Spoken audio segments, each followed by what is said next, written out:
Bismillahirrahmanirrahim. Assalamu alaikum. Uh, Hopefully all of you are fine and enjoying good health.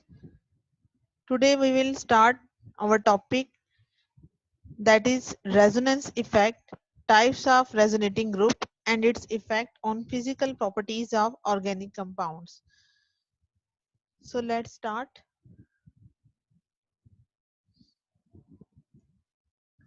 First of all, we will see that what is resonance effect.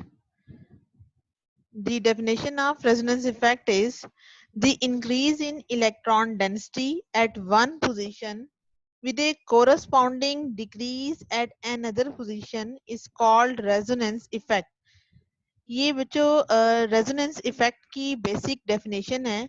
इसका meaning क्या है कि अगर किसी भी atom के अंदर रेजोनेंस का फिनोमिना हो रहा है, किसी भी ऑर्गेनिक कंपाउंड में रेजोनेंस का फिनोमिना हो रहा है, तो इसका मतलब ये होता है कि इलेक्ट्रॉन डेंसिटी उस किसी भी एक पोजीशन पर या तो बढ़ जाएगी एंड साइमल्टेनियसली दूसरी जगह पर इलेक्ट्रॉन डेंसिटी में डिक्रीज आ जाएगा. तो इस पूरे प्रोसेस को ओवरऑल हम क्या नेम देते हैं? Resonance effect. It is the most important topic of organic chemistry, which basically describe the acidic, basic and other effects on organic compounds. It is mostly represented by the symbol of M or R. ठीक है. Next thing, there are main two types of resonance group. इनकी detail को अभी हम आगे चलकर देखेंगे, तो अभी मैं आपको इनकी डिटेल नहीं बता रही.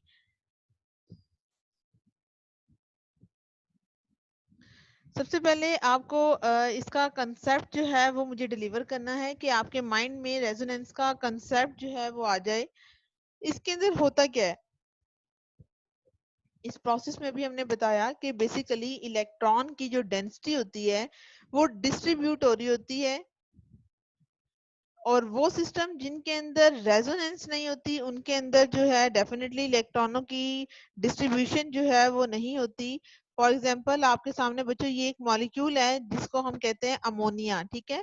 तो आप सबको ये याद होगा कि प्रीवियस लेक्चर्स में आप लोगों ने पढ़ा है कि nitrogen carry only one lone pair of electron. As a result, it has one unshared pair of electron, but it doesn't show resonance effect in ammonia molecule because there is no other alternate single and double bond, and there is no other conjugation in this molecule. So we can say that resonance is absent in ammonia molecule. तो उम्मीद करती हूँ ये बात आपको clear होगी. But if you will compare this ammonia, अगर आप अमोनिया के स्ट्रक्चर को केयरफुली ऑब्जर्व करें तो आपको पता ही चलेगा कि अमोनिया के अंदर टोटल कितनी हाइड्रोजन है? 3 हाइड्रोजन है. तो अगर आप इसकी एक हाइड्रोजन को किसी तरह जो है वो रिप्लेस कर दें बेंजीन रिंग के साथ, तो एज ए रिजल्ट ये जो स्ट्रक्चर फॉर्म होता है, इस स्ट्रक्चर को हम बोलते हैं एनिलीन. सबसे पहले बच्चों स्ट्रक्चर का नेम याद कर लें. स्ट्रक्चर का नेम क्या है? एनिलीन है. और इसको हम एनिलीन क्यों बोलते हैं? क्योंकि ये जो स्ट्रक्चर है इसमें अमोनिया से ये ड्राइव होता है, ये डेरिवेटिव ऑफ अमोनिया कहलाता है, because one of the hydrogen of ammonia has been replaced with benzene ring. So यहाँ पर क्या हो रहा है? यहाँ पर होता ही है कि ये बच्चों इसकी जो स्ट्रक्चर्स दिखाए गए हैं ये रेजोनेटिंग स्ट्रक्चर हैं. किसके रेजोनेटिंग स्ट्रक्चर है? एनिलीन के रेजोनेटिंग स्ट्रक्चर है. इसमें अब यहाँ देखिए नाइट्रोजन का भी आपको बताया कि nitrogen has only one unshared pair of electron and this system is attached with benzene ring which shows alternate single and double bond. So as a result the electron density of this nitrogen atom can be delocalized over to the whole ring of the benzene. So as a result different types of resonating structures are possible for this type of molecule. तो हम यहाँ पर क्या देख रहे हैं कि जो नाइट्रोजन है इसने अपना पूरा लोन पेयर जो है वो बेंजीन के साथ जो है वो शेयर किया है. अब शेयर करने के लिए बच्चों कुछ रूल्स हैं. आप अपनी मर्जी नहीं कर सकते. एक डायरेक्शन बनानी है आपने कि फर्स्ट आप एक दफा समझ लें. कुछ बच्चों को इसकी स्ट्रक्चर्स के ड्रॉ करने में कुछ प्रॉब्लम्स आती हैं, हालांकि ये इतना मुश्किल स्ट्रक्चर नहीं होता. यहाँ पे हो क्या रहा होता है कि जो लोन पेयर होता है बेंजीन नाइट्रोजन के एटम का, वो बेंजीन के साथ ये जो कार्बन एटम होती है इधर से डिलीवर हो जाता है। एज ए रिजल्ट आपको ये बताया था कि अगर 2 इलेक्ट्रॉन होंगे इट मीन वो क्या करेंगे, स्टेप पे आके बॉन्ड की फॉर्मेशन करेंगे, ठीक है। और जैसे ही नाइट्रोजन 1 2 3 4 बॉन्ड आती है then it will carry a positive charge. As a result अब ये कार्बन अगर ज्यादा हैवी हो जाएगी तो यहाँ पर जो डबल बॉन्ड होगा ये पूरे का पूरा कहाँ शिफ्ट हो जाएगा, इस नेक्स्ट वन वाली कार्बन पे। तो यहाँ देखें बच्चों, रेजोनेंस के अंदर आपने ये एरो मस्त लगाने हैं। अक्सर बच्चे जब ये स्ट्रक्चर्स ड्रॉ करते हैं तो वो एरो नहीं लगाते, बस इस स्ट्रक्चर को रटा लगाकर याद कर लेते हैं। तो ऐसा नहीं होना चाहिए, आपको पूरी तरह से इन स्ट्रक्चर्स को एज इट इज तैयार करना है, ठीक है। तो फर्स्ट स्टेप में क्या होगा, यहाँ पे बॉन्ड आ जाएगा और इसका ये जो बॉन्ड होगा ये कहाँ पर शिफ्ट हो जाएगा, इस कार्बन पे। As a result this carbon will carry a negative charge. तो जैसे ही इस कार्बन के ऊपर नेगेटिव चार्ज आएगा तो नेक्स्ट स्टेप में क्या होगा कि ये जो कार्बन है अपना नेगेटिव चार्ज यहाँ प्लेस करेगी। एज ए रिजल्ट यहाँ पे डबल बॉन्ड की फॉर्मेशन होगी एंड नेक्स्ट स्टेप में ये जो डबल बॉन्ड है कहाँ चला जाएगा, इधर आ जाएगा। और इसी तरह ये जो डबल बॉन्ड है ये नेक्स्ट रेजोनेटिंग स्ट्रक्चर के लिए यहाँ पर शिफ्ट होगा और ये डबल बॉन्ड किधर मूव कर जाएगा, इस वाली पोजिशन के ऊपर। इसी तरह ये जो डबल बॉन्ड है ये इधर जा सकता है और वापिस जो है ये डबल बॉन्ड इधर शिफ्ट हो जाएगा। तो इस तरह से different types of resonating structure for aniline has been possible. तो आप यहाँ पर ये देख रहे हैं कि रेजोनेंस इफेक्ट के अंदर क्या हो रहा है कि एक जगह पर इलेक्ट्रॉन डेंसिटी बढ़ रही है। जैसे यहाँ देखें कि यहाँ पे जो है वो इलेक्ट्रॉन डेंसिटी बढ़ गई है, एज ए रिजल्ट इसके ऊपर नेगेटिव चार्ज आ गया है। और जहाँ पर इलेक्ट्रॉन डेंसिटी के अंदर कमी वाक़ हो जाती है तो उसके ऊपर चार्ज किया जाता है पॉजिटिव। तो ये जो है वो हमारी डेफिनेशन की रिक्वायरमेंट को फुलफिल कर रही है कि अमोनिया के मॉलिक्यूल में क्या होता है कि नाइट्रोजन जो है जिसके पास लोन पेयर होता है it is delocalize over to the ring resulting in the decrease of electron density on the nitrogen atom. यही आप देख रहे हैं कि डिफरेंट रेजोनेटिंग स्ट्रक्चर में क्या हो रहा है कि जो नाइट्रोजन है इसके ऊपर क्या चार्ज आ गया है, पॉजिटिव आ गया है, जो कि किस चीज को रिप्रेजेंट करता है, पॉजिटिव चार्ज का मतलब ये होता है हमेशा कि उसके अंदर इलेक्ट्रॉन डेंसिटी में डिक्रीज वाक़ हो जाता है। As a result simultaneously and other position के ऊपर क्या होता है, इंक्रीज ऑफ इलेक्ट्रॉन डेंसिटी जो है वो वाक़ होती है। और ये जो different types of resonating structures form होते हैं ये पूरा जो प्रोसेस है ये किसको शो करता है, रेजोनेंस के फिनोमिना को रिप्रेजेंट करता है। उसके बाद बच्चों कुछ ग्रुप ऐसे होते हैं जो कि इलेक्ट्रॉन डेंसिटी जो है, जैसे आप लोगों ने यहाँ देखा था कि अमोनिया में नाइट्रोजन के पास लोन पेयर जो है वो डोनेट हो रहा था। लेकिन अगर आप NH, यहाँ भी नाइट्रोजन है बट वो स्ट्रक्चर NH2 का था। ये ग्रुप जो होता है इसको हम बोलते हैं नाइट्रो ग्रुप। NO2 ग्रुप को हम क्या बोलते हैं, नाइट्रो ग्रुप। जब ये नाइट्रो ग्रुप बेंजीन रिंग के ऊपर आकर अटैच होता है तो इस कंपाउंड का नेम क्या होता है, नाइट्रोबेंजीन। ठीक है, तो आपने याद रखना है नाइट्रोबेंजीन को आपने एनिलीन के साथ कंफ्यूज नहीं करना। एनिलीन के स्ट्रक्चर में बेंजीन पर NH2 ग्रुप होता है जबकि नाइट्रोबेंजीन में NO2 ग्रुप जो है वो बेंजीन के ऊपर लगा होता है। बट ये जो दोनों ग्रुप हैं ये एक दूसरे के साथ डिफरेंट इफेक्ट जो है वो शो करते हैं। एनिलीन के अंदर जो NH2 ग्रुप होता है वो अपनी electron density toward benzene ring वो क्या करता है, डोनेट कर देता है। लेकिन नाइट्रो ग्रुप जो है आप यहाँ देखें नाइट्रोजन आगे से फर्दर 2 ऑक्सीजन के साथ अटैच होती है। और आप ये भी बखूबी जानते हैं कि ऑक्सीजन की प्रॉपर्टी इलेक्ट्रोनेगेटिव एटम की तरह की होती है। As a result it will draw the electron pair toward itself. As a result, nitrogen will show some electron deficiency, and this electron deficiency has been fulfilled by the benzene ring by drawing its electron toward itself. तो यहाँ पर हमने क्या देखा कि nitrobenzene में जो nitro group होता है वो क्या करता है, इस बेंजीन रिंग के भी इलेक्ट्रॉनों को अपनी जानिब खींच लेता है। एज ए रिजल्ट अब यहाँ पे नोट करें कि ये जो डबल बॉन्ड है ऑक्सीजन का ये इस इलेक्ट्रॉन डेंसिटी को अपनी जानिब लेगा। इट मीन इस ऑक्सीजन पे इलेक्ट्रॉन डेंसिटी बढ़ जाएगी। तो यहाँ पर नाइट्रोजन पर पॉजिटिव चार्ज आ रहा है तो ये नाइट्रो ग्रुप आगे से फर्दर अपनी इलेक्ट्रॉनों की डेफिशिएंसी को कहाँ से कंप्लीट करेगा, by drawing this electron pair toward itself. As a result ये बॉन्ड पेयर की फॉर्मेशन यहाँ होगी। अब यहाँ देखिए यहाँ पे इलेक्ट्रॉन की कमी वाक़ हो रही है तो यहाँ चार्ज क्या आ जाएगा, पॉजिटिव। ठीक है, नेक्स्ट स्टेप में क्या होगा कि इस पॉजिटिव चार्ज की डेफिशिएंसी को फुलफिल करने के लिए ये इलेक्ट्रॉन पेयर यहाँ शिफ्ट होगा। इस तरह यहाँ पॉजिटिव चार्ज क्रिएट हो जाएगा। फिर इस पॉजिटिव चार्ज की डेफिशिएंसी को कंप्लीट करने के लिए ये जो बॉन्ड पेयर है यहाँ शिफ्ट होगा एंड फाइनली ये जो है वो इस तरह से शिफ्ट होगा। तो ये डिफरेंट रेजोनेटिंग स्ट्रक्चर जो है वो पॉसिबल है। तो आपको स्टूडेंट्स यहाँ से क्या आइडिया हुआ कि दो तरह के ग्रुप्स आपको नजर आ रहे हैं। कुछ ग्रुप्स जो हैं वो इलेक्ट्रॉनों को डोनेट कर रहे हैं और कुछ ग्रुप जो हैं वो बेंजीन रिंग से इलेक्ट्रॉनों को विदड्रॉ कर रहे हैं। तो इसकी बेस पे जो है वो डिफरेंट टाइप्स की ग्रुप के अंदर क्लासिफिकेशन जो है वो की जाती है। तो सबसे पहले तो आप उसकी आगे अभी हम क्लासिफिकेशन देखेंगे, लेकिन पहले आपको थोड़ा सा जनरल बताना है कि कुछ ग्रुप्स ऐसे होंगे जो कि अपने पास क्या रखते होंगे, अनशेयर्ड पेयर ऑफ इलेक्ट्रॉन। जैसे यहाँ देखें, ये OH ग्रुप है, ऑक्सीजन के अंदर 2 लोन पेयर होते हैं, नाइट्रोजन के पास 1 लोन पेयर होता है। तो जब ऑक्सीजन होगा और उसके पास 2 लोन पेयर ऑफ इलेक्ट्रॉन होंगे, तो ये क्या करेंगे, ऑक्सीजन के लोन पेयर वो अपने इलेक्ट्रॉन पेयर को डोनेट कर देंगे किसकी जानिब, अनसैचुरेटेड सिस्टम की जानिब। अब अनसैचुरेटेड सिस्टम से क्या मुराद है, ऐसा सिस्टम जिसके अंदर डबल बॉन्ड या ट्रिपल बॉन्ड मौजूद हो। अब जैसे यहाँ देखें, ये यहाँ पर कार्बन है और ये carbon to carbon double bond है। तो ये जो ग्रुप लगा हुआ है OH, ये एक ऐसे सिस्टम के साथ अटैच है जो कि अनसैचुरेटेड ग्रुप है। एज ए रिजल्ट क्या होगा कि ये अपने इलेक्ट्रॉन पेयर यहाँ शिफ्ट करेगा और इसकी पूरी इलेक्ट्रॉन डेंसिटी CH2 की जानिब शिफ्ट हो जाएगी। और इस तरह से इस OH ग्रुप को हम क्या नाम देते हैं, इलेक्ट्रॉन डोनेटिंग ग्रुप का। ठीक है, इस ग्रुप को हम क्या कह रहे हैं कि ये ग्रुप क्या कहलाता है, इलेक्ट्रॉन डोनेटिंग ग्रुप कहलाता है। क्यों, क्योंकि यहाँ पर आप ये देख रहे हो कि जो ऑक्सीजन के लोन पेयर हैं वो यहाँ पर शिफ्ट हो जाएंगे। एज ए रिजल्ट ये पूरी इलेक्ट्रॉन डेंसिटी जो है वो यहाँ पर शिफ्ट होगी।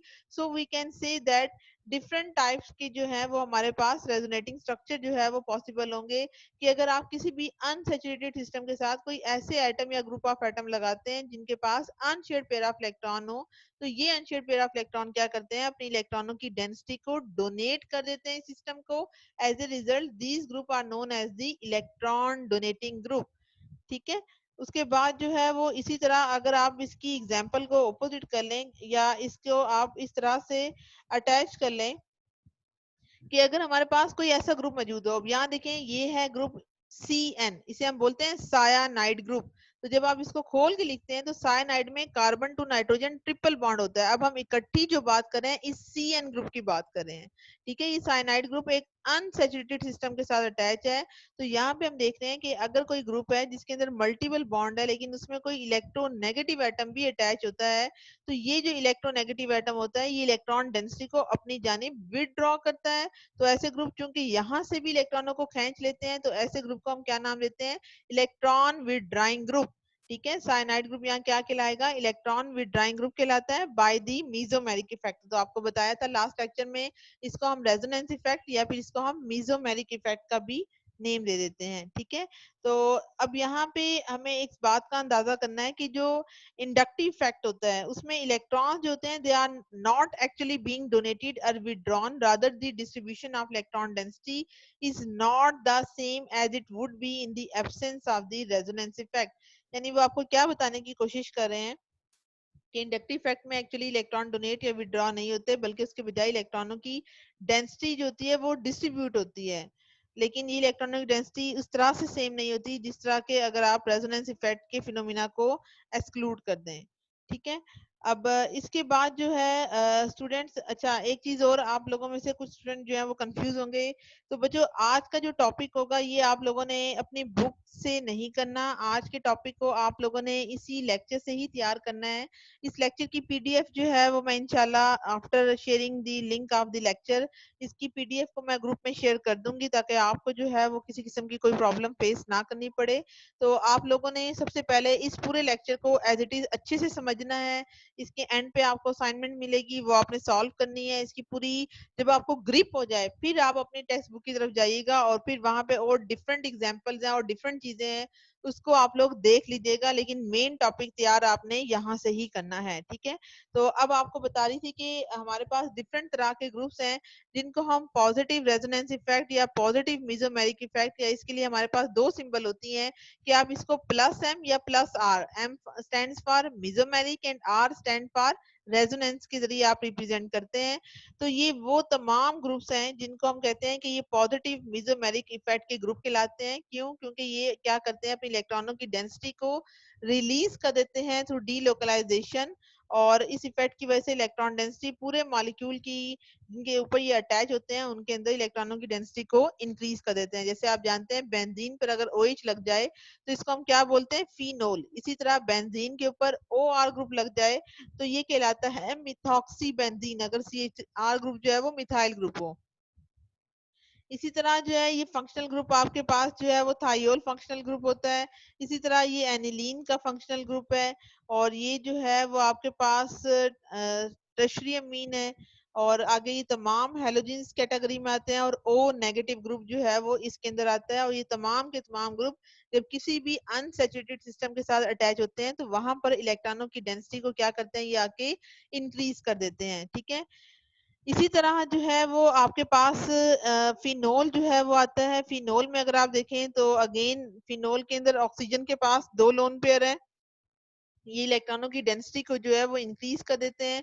तो इस तरह से डिफरेंट रेजोनेटिंग स्ट्रक्चर जो है वो पॉसिबल है क्योंकि ये बेंजीन रिंग के ऊपर। अच्छा, यहाँ एक चीज का आप लोगों ने ध्यान रखना है बच्चों कि ये देखें, ये जो ग्रुप है OH ग्रुप, जब ये बेंजीन रिंग पर अटैच होगा तो आपको यहाँ पे नजर आएगा कि फर्स्ट टाइम ये नेगेटिव चार्ज इस पोजीशन पे लग रहा है, फिर इस पोजीशन पे लग रहा है, फिर इस पोजीशन पे लग रहा है।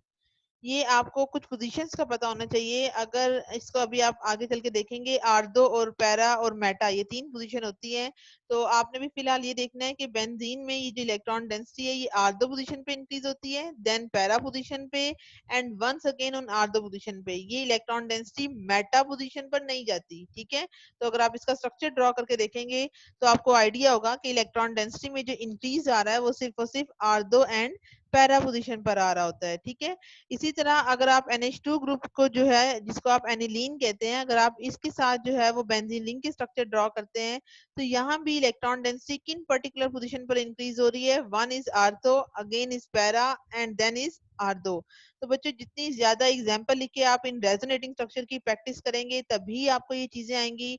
और यही वजह है कि जो एनिलीन है वो अपने रिएक्शन को मैक्सिमम इलेक्ट्रोफिलिक सब्स्टिट्यूशन के साथ जो है वो शो करती है। रीजन क्या है, इलेक्ट्रोफाइल्स वो स्पीशीज होती हैं जिनके ऊपर पॉजिटिव चार्ज होता है, तो वो कोशिश करती हैं कि उनको कोई नेगेटिव साइड मिले। तो नेगेटिव साइड उनको या तो आर्थो पे मिलती है या पैरा पे मिलती है। तो एनिलीन की रिएक्शन अगर आप किसी ऐसे इलेक्ट्रोफिलिक सब्स्टिट्यूशन की स्पीशी के साथ करवाते हैं तो प्रोडक्ट की फॉर्मेशन या तो आर्थो पे होती है या पैरा पे होती है, मेटा पर नहीं होती, क्योंकि मेटा पर ये नेगेटिव चार्ज डीलोकलाइज नहीं हो रहा होता। इसी तरह जो है वो यहाँ पे एक और ग्रुप है, लेकिन आप यहाँ पे भी देख सकते हैं कि ये कार्बोनाइल ग्रुप है। ठीक है, ये बेसिकली कीटो ग्रुप की एग्जांपल में आ सकता है। यहाँ भी पाई इलेक्ट्रॉन जो है वो डीलोकलाइज हो रहे हैं। एज ए रिजल्ट यहाँ पे इलेक्ट्रॉन डेंसिटी जो होती है वो स्पेशली थर्ड कार्बन पे, ये देखें, ये अगर कार्बन नंबर 1 है, ये कार्बन नंबर 2 है और ये कार्बन नंबर 3 है, तो थर्ड कार्बन के ऊपर जो है वो इलेक्ट्रॉनों की डेंसिटी में डिक्रीज आ गया और इसके ऊपर क्या आता है, पॉजिटिव चार्ज। यहाँ बच्चों ये नेगेटिव है, इसको रेडिकल मत समझिएगा। ठीक है, इसी तरह जो है वो अगर नेगेटिव मेसोमेरिक इफेक्ट है, यानी वो again electron withdrawing group like cyanide group attach होंगे, तो वो क्या करेंगे, इसकी इलेक्ट्रॉन डेंसिटी को, जो ये कार्बन नंबर 3 होगी, इसकी इलेक्ट्रॉन डेंसिटी को क्या कर देंगे, डिक्रीज कर देंगे, क्योंकि ये क्या कर रहे हैं, इलेक्ट्रॉनों को अपनी जानिब विड्रॉ कर रहे होते हैं। अब इस तरह से बच्चों आपके सामने एक कंपैरिजन के लिए एक टेबल है। ये आपने देखना है कि यहाँ पे कुछ ग्रुप जो इलेक्ट्रॉनों को डोनेट करते हैं। बच्चों याद रखिएगा कि वो ग्रुप जो कि इलेक्ट्रॉनों को डोनेट करते हैं उनके लिए हम एक और लफ्ज इस्तेमाल करते हैं, that is known as the activating group. Activating group का मतलब क्या है, इलेक्ट्रॉन डोनेटिंग ग्रुप। तो इलेक्ट्रॉन डोनेटिंग ग्रुप में दो तरह की कैटेगरी आपको मिलेंगी, एक स्ट्रांगली एक्टिवेटिंग ग्रुप होंगे और एक सिंपल एक्टिवेटिंग ग्रुप होंगे। स्ट्रांगली एक्टिवेटिंग का मतलब क्या होगा कि ये मैक्सिमम तौर पे जो है वो इलेक्ट्रॉनों को डोनेट कर रहे हैं, ये भी डोनेट कर रहे हैं, लेकिन इनकी इलेक्ट्रॉन की डोनेशन की पार इन ग्रुप्स के मुकाबले में कम है। इसी तरह यहाँ पे कुछ ग्रुप हैं जिनको हम डीएक्टिवेटिंग ग्रुप कहलाते हैं, जैसे तमाम हैलोजेंस जो हैं वो इलेक्ट्रॉनों को विदड्रॉ करते हैं। लेकिन यहाँ पे कुछ ग्रुप आपको स्ट्रांगली डीएक्टिवेटिंग नजर आएंगे, जिनमें cyanide, nitro, halo alkyl, ammonium ion, sulphonyl group, carbonyl group. ये जो ब्लू कलर के हैं ये इंतहाई स्ट्रांगली डीएक्टिवेटिंग है। ये ग्रुप इनके मुकाबले में थोड़े से कम डीएक्टिवेटिंग है, लेकिन ये जो है वो इंतहाई इन तीनों के अंदर जो है वो सबसे कम डीएक्टिवेटिंग है। तो इस तरह से आपके सामने जो है वो एक ऑर्डर है, तो आपको इन चीजों को देख लेना है। ठीक है, इसके बाद जो है कि जो ग्रुप होते हैं अच्छा यहाँ पे ए आर ग्रुप जो है, ए आर ग्रुप जो है वो फिनाइल या बेंजाइल बेंजीन रिंग को जो है वो रिप्रेजेंट करता है और कहते हैं ये दोनों तरह के इफेक्ट को शो करता है। अब पता कैसे चलता है कि ये ग्रुप कब पॉजिटिव एम या कब नेगेटिव एम होता है, ये डिपेंड करता है कि इसके साथ सिस्टम कौन सा अटैच है, कौन सा ग्रुप अटैच है जो आके इस बेंजीन रिंग को इलेक्ट्रॉन डोनेटिंग ग्रुप बना रहा है या इलेक्ट्रॉन विथड्राइंग ग्रुप जो है वो बना रहा होता है। अब यहाँ देखिए बच्चों, ये आपको समझाने के लिए बताया था कि अगर बेंजीन के ऊपर सिर्फ एक एटम या ग्रुप ऑफ एटम लगा हो तो इसकी डिफरेंट पोजीशन जो है वो अराइज होना शुरू हो जाती है इस ग्रुप के बिल्कुल साथ। यानी जहां पे भी फर्ज करें अगर ये ग्रुप यहाँ लगा हो तो उसकी आर्डर पोजीशन ये होगी, ठीक है। तो इस फंक्शनल ग्रुप की साथ ही जो सक्सेसिव पोजीशन होती है इसको हम बोलते हैं आर्डो पोजीशन। इन दो पोजीशंस को हम बोलते हैं मेटा पोजीशन और इस पोजीशन को हम बोलते हैं पैरा पोजीशन। यही वजह है कि अगर आप एक और ग्रुप अटैच करते हैं तो इसको हम बोलते हैं कि ये फिनोल वो टाइप है जहां पे फिनोल आर्दो पोजीशन पे लगी है, ये फिनोल का वो ग्रुप है जो जहां पे ये OH ग्रुप मेटा पे लगा है एंड लास्ट में क्या हो रहा है कि ये OH ग्रुप इस OH ग्रुप के पैरा पोजीशन पे लगा है। तो आपको सबसे पहले ये चीजें क्लियर रखनी है अपने माइंड में। अब यहाँ से जो है वो हम आगे रेजोनेंस का इफेक्ट देखेंगे on acidic strength of the organic compound. बच्चों ये टॉपिक बहुत इंपॉर्टेंट है, इसको ध्यान से सुनिएगा। अब जिस तरह आप लोगों ने जिस दिन इंडक्टिव इफेक्ट को स्टडी किया था, इंडक्टिव इफेक्ट में भी आप लोगों ने नोट किया था कि एसिड की स्ट्रेंथ जो है वो चेंज होती है। इन द सिमिलर वे जो रेजोनेंस इफेक्ट है ये भी ऑर्गेनिक कंपाउंड की एसिडिक स्ट्रेंथ को या बेसिक स्ट्रेंथ को जो है वो इफेक्ट करता है। और ये भी आप जानते हैं कि किसी भी कंपाउंड की एसिडिटी के लिए हमने दो फैक्टर्स पढ़े थे कि हर वो कंपाउंड जो आसानी से पॉजिटिव आयन लूज कर दे but after losing its H positive ion, its conjugate base should be stabilized. अगर किसी वे से आप उसकी conjugate base को stabilize कर रहे हैं, it mean आप उस compound की acidic strength को क्या कर रहे हैं, enhance कर रहे हैं। तो ये बातें बच्चों आप लोगों ने inductive effect में पढ़ी थी। तो फिनोल के केस में क्या होता है, फिनोल के अंदर बेंजीन रिंग पे OH ग्रुप लगा होता है, ठीक है। अगर जो है ये आप कंपैरिजन करते हैं इसकी एसिडिक स्ट्रेंथ को एथानॉल के कंपाउंड के साथ तो पता ही चलता है कि जो फिनोल का कंपाउंड है ये एथानॉल के मुकाबले में 10⁶ टाइम जो है वो मोर एसिडिक होता है, ठीक है। तो यहाँ पे इस बात को अंडरस्टैंड करने के लिए सबसे पहले तो ये देखें कि ये कंपाउंड है बच्चों आपके पास जिसको हम बोलते हैं ये फिनोल है और ये कंपाउंड है आपके पास एथानॉल है, ठीक है। तो जब ये वाटर में जाएगा तो आप जानते हैं कि ये जो OH बॉन्ड है और इसका भी ये OH बॉन्ड है। तो हमने अभी बात क्या की कि कोई भी कंपाउंड एसिडिक तब होता है जब उसकी कॉन्जुगेट बेस, ये देखें ये जो कंपाउंड है इसका ये क्या कहलाएगा, conjugate base. In the same way phenol की कॉन्जुगेट बेस क्या है, फिन ऑक्साइडाइन। तो पहले तो आपको नेम याद करने हैं इसके कि फिनोल के अंदर after losing its H positive ion it will be converted into another species which is known as the phen oxide ion और इस स्ट्रक्चर को हम क्या बोलते हैं, एथ ऑक्साइडाइन। तो हमने क्या बात की कि हर वो कंपाउंड ज्यादा स्ट्रॉन्गर एसिड होगा जब उसकी कॉन्जुगेट बेस स्टेबलाइज हो जाएगी। तो इन दोनों को जब आप कंपेयर करते हैं तो पता ये चलता है कि जो O नेगेटिव है ये O नेगेटिव अपने इलेक्ट्रॉन को यहाँ पे शिफ्ट करेगा, एज ए रिजल्ट ये पूरा बॉन्ड पेयर यहाँ शिफ्ट हो जाएगा, ठीक है। तो फिन ऑक्साइड के डिफरेंट जो है वो रेजोनेटिंग स्ट्रक्चर बन जाएंगे। और आप लोग ये भी पढ़ चुके हैं रेजोनेंस के रूल में जितनी किसी भी कंपाउंड के लिए ज्यादा रेजोनेटिंग स्ट्रक्चर डेवलप होते हैं वो कंपाउंड ज्यादा स्टेबल होता है। इट मीन इसकी कॉन्जुगेट बेस की स्टेबिलिटी बढ़ जाएगी और जैसे ही इसकी स्टेबिलिटी बढ़ेगी इट मीन इस कंपाउंड की एसिडिक स्ट्रेंथ जो है वो इनहांस हो जाएगी। तो हमें यहाँ से क्या पता चला कि जो एसिडिक स्ट्रेंथ फिनोल की इंक्रीज होती है वो due to the resonance stabilisation through delocalisation of the negative charge of the phenolate ion. इसको हम फिनोलेटाइन भी बोलते हैं और इसको हम दूसरा नेम क्या देते हैं, फिन ऑक्साइडाइन का भी नेम देते हैं। तो फिन ऑक्साइडाइन या जो फिनोलेटाइन है वो अपने इस नेगेटिव चार्ज को जो ऑक्सीजन के ऊपर होता है ये पूरे रिंग पे डीलोकलाइज करता है। As a result different types of resonating structure for this phenolate ion has been possible which is absent in case of ethoxidine. As a result, this phenoxidine is much more stable as compared to this ethoxidine. So we can say that phenol is a stronger acid than ethanol. तो इसके resonating structure जो है वो students आप देख सकते हैं। सबसे पहला जो रेजोनेटिंग स्ट्रक्चर जो है वो आपको यहाँ नजर आएगा कि इसमें आफ्टर लूजिंग इट्स एक पॉजिटिव आयन। तो इसकी स्ट्रक्चर की स्टेबिलिटी बच्चों हमने देखनी है, ठीक है। तो इसकी स्ट्रक्चर को स्टेबलाइज करने के लिए ये देखें अगेन, ये नेगेटिव चार्ज यहाँ शिफ्ट होगा तो ये अपने नेगेटिव चार्ज को इस आर्दो पोजीशन पे शिफ्ट कर लेगा। ये आर्दो जो है वो अपने इलेक्ट्रॉन के बॉन्ड को यहाँ शिफ्ट करेगा तो नेगेटिव चार्ज यहाँ आ जाएगा। इस तरह से ये डिफरेंट 5 रेजोनेटिंग स्ट्रक्चर जो है वो पॉसिबल है। लेकिन इस तरह की डीलोकलाइजेशन आपको एथ ऑक्साइड आयन में नहीं मिलती। इट मीन जितनी greater the resonating structure, greater will be the stability of this phenoxide ion. So we can say that phenol has a much greater tendency to lose proton and behave as an acid as compared to ethanol. तो उम्मीद करती हूँ बच्चों ये बात आपको clear होगी होगी। ये बहुत इंपॉर्टेंट है। ये आपके इस चैप्टर में आपके शॉर्ट क्वेश्चन से रिलेटेड आपको एग्जाम में कोई भी क्वेश्चन आ सकता है। तो जब तक आपका कंसेप्ट क्लियर नहीं होगा आपको स्ट्रक्चर्स ड्रॉ करने नहीं आएंगे। अगर आप इन स्ट्रक्चर्स की प्रैक्टिस नहीं करेंगे तो फिर बच्चों आप लोग आगे नहीं चल सकते ऑर्गेनिक में। तो आपको ये डिफरेंट रेजोनेटिंग स्ट्रक्चर्स जो है वो इनके बनाने आने चाहिए। इसी तरह जो है वो आप लोगों ने इंडक्टिव इफेक्ट में पढ़ा था कि जितने इलेक्ट्रॉन विड्रॉइंग ग्रुप होते हैं, ठीक है, इलेक्ट्रॉन विड्रॉइंग ग्रुप क्या करते हैं, उनके ऊपर चार्ज पॉजिटिव होता है। वो जो भी कॉन्जुगेट बेस बनती है जिसके ऊपर नेगेटिव चार्ज आ जाता है उसके इलेक्ट्रॉनों को अपनी जानिब खींच लेते हैं। एज ए रिजल्ट इसको स्टेबलाइज करते हैं। सो हम ये कह सकते हैं कि जितने भी इलेक्ट्रॉन विड्रॉइंग ग्रुप होंगे वो फर्दर फिनोल की एसिडिक स्ट्रेंथ को इनहांस करेंगे, ठीक है।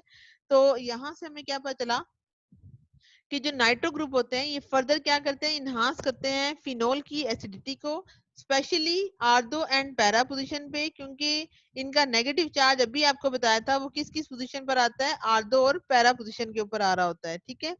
तो अगर आप यहाँ देखें बच्चों इस कंपाउंड का नाम वैसे यहाँ 4 नाइट्रोफिनोल लिखा है लेकिन आप इधर पैरा नाइट्रोफिनोल कर लें, ठीक है। क्योंकि आपको बताया था कि अगर फिनोल के ओएच ग्रुप के अगर इस पोजीशन पर कोई भी ग्रुप अटैच है तो इसको हम बोलते हैं कि ये ग्रुप इसका क्या है, पैरा पोजीशन पे लगा हुआ है, ठीक है।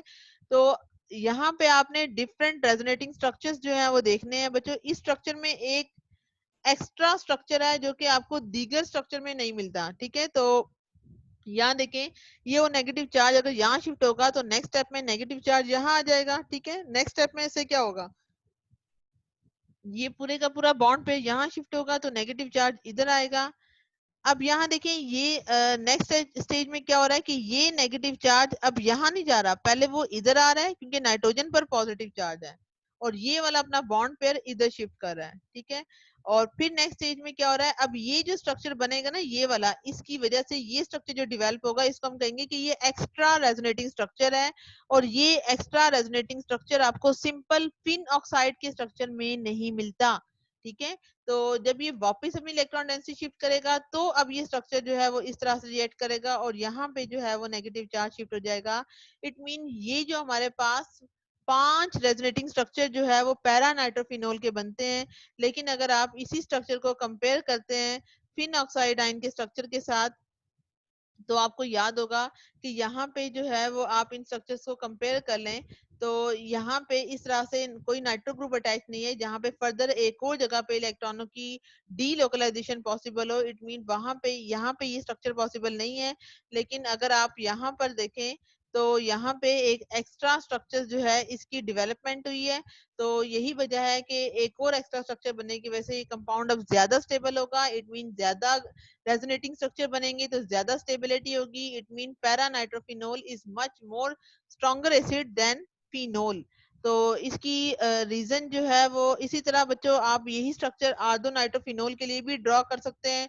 तो कोशिश करें कि आप इन तमाम स्ट्रक्चर्स की प्रैक्टिस करें। तो आर्दो नाइट्रोफिनोल और पैरा नाइट्रोफिनोल का बच्चों एक ही ट्रेंड होता है क्योंकि आर्दो हो या पैरा नाइट्रोफिनोल हो तो नेगेटिव चार्ज डीलोकलाइज होकर या तो आर्दो और फिर पैरा फिर आर्दो पे आता है, ठीक है। तो यहाँ से हमें इस बात का पता चलता है कि जो आर्दो और पैरा नाइट्रोफिनोल के कंपाउंड्स होते हैं they are much more acidic than simple phenol.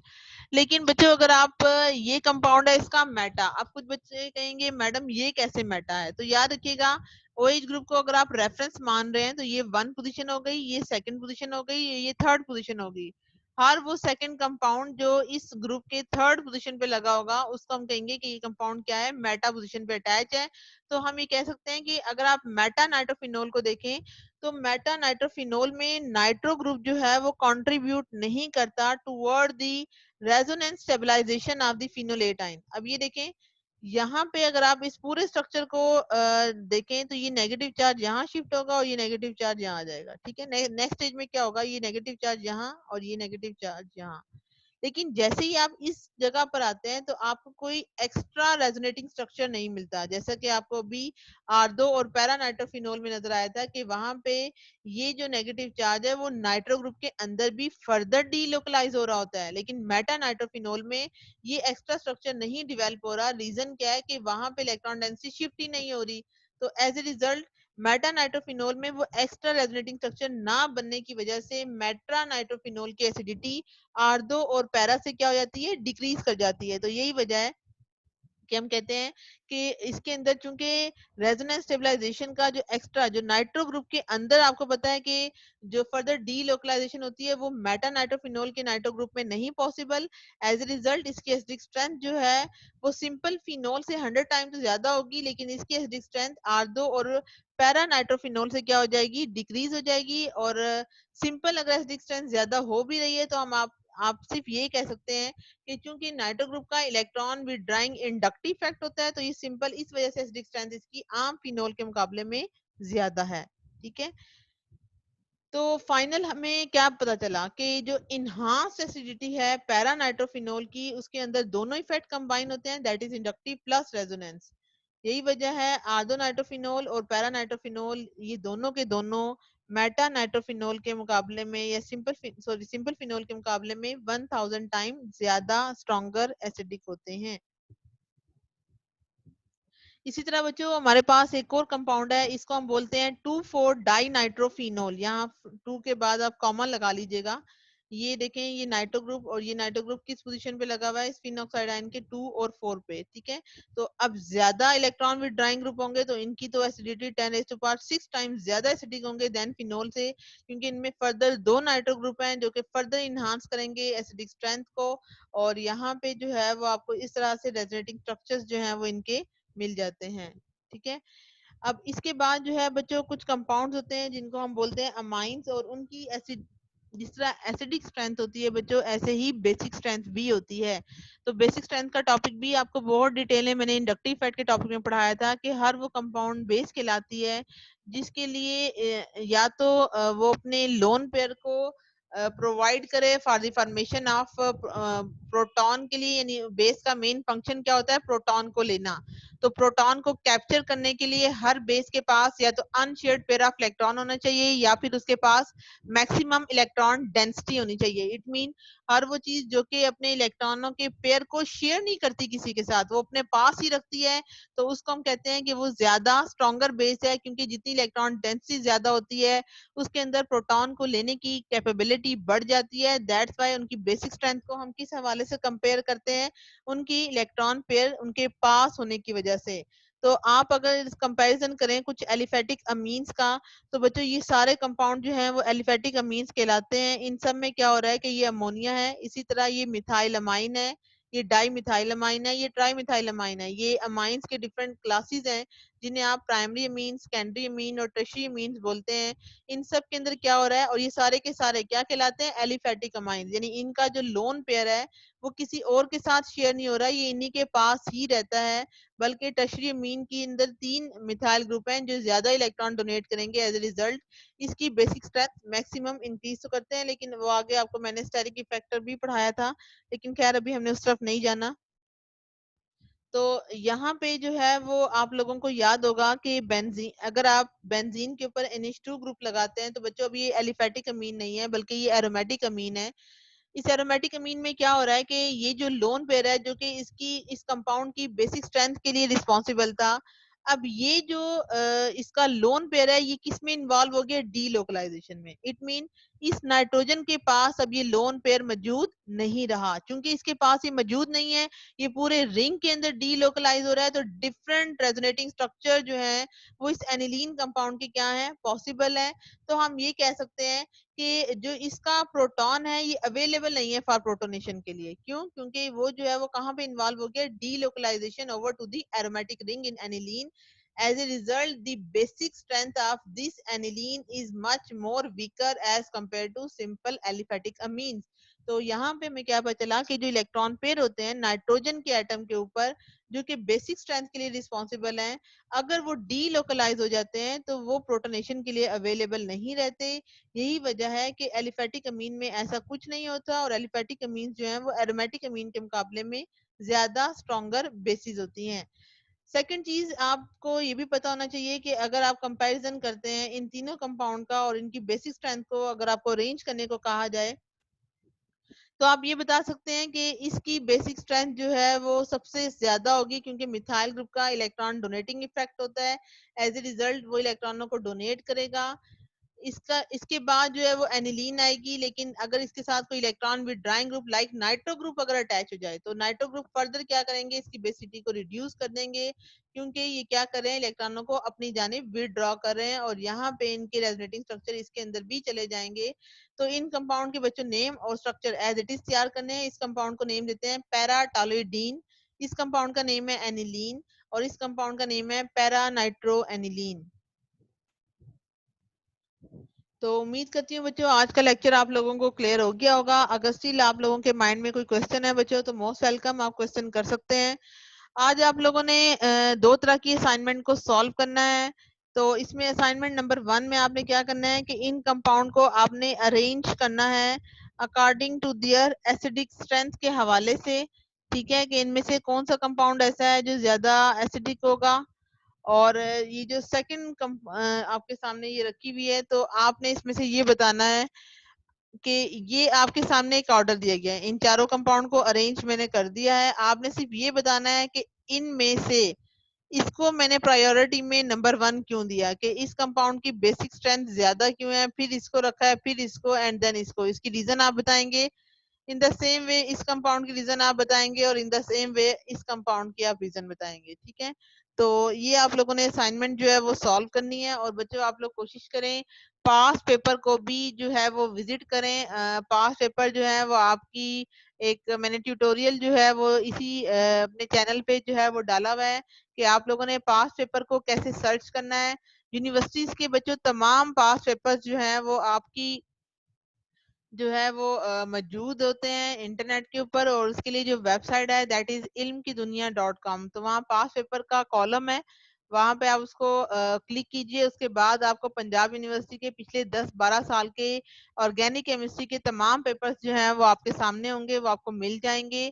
लेकिन याद रखिएगा आपका पैटर्न जो है वो न्यू है, तो 2017 से ऑनवर्ड जो है वो आपके तमाम पेपर्स वहां पर मौजूद हैं। तो कोशिश करें उन पेपर्स को निकालें, उनको सर्च करें, और जो आपसे रेलिवेंट है उसको जो है वो उन क्वेश्चंस को नोट डाउन कर लें। ठीक है, तो आज का लेक्चर जो है वो बच्चों आप लोगों ने यहीं से तैयार करना है। जब आपको पूरी इन तमाम स्ट्रक्चर्स को लेक्चर को सुनने के बाद उसके बाद आप स्ट्रक्चर्स को ड्रा करने की प्रैक्टिस कीजिए। कम से कम हर रेजोनेटिंग स्ट्रक्चर को आप 5 से 6 दफा ड्रा करें। जब आप ड्रा करेंगे तो फिर आप एक्सपर्ट हो जाएंगे, फिर आपको मुश्किल नहीं लगेगी, फिर आपके माइंड में सारे कंसेप्ट क्लियर हो जाएंगे। जब कंसेप्ट फाइनली आपका क्लियर हो जाए तब जाके आप अपनी सनाउल्लाह की बुक को खोलिएगा और वहां से वो टॉपिक पढ़ लें। लेकिन ज्यादा डिटेल, ज्यादा फोकस आज के लेक्चर को आपने जो तैयार करना है वो यहीं से तैयार करना है, क्योंकि यहाँ पे ज्यादा अच्छा है as compare to your book. तो उम्मीद करती हूँ आपको आज का लेक्चर क्लियर हो गया होगा। ओके गर्ल्स, अल्लाह हाफिज।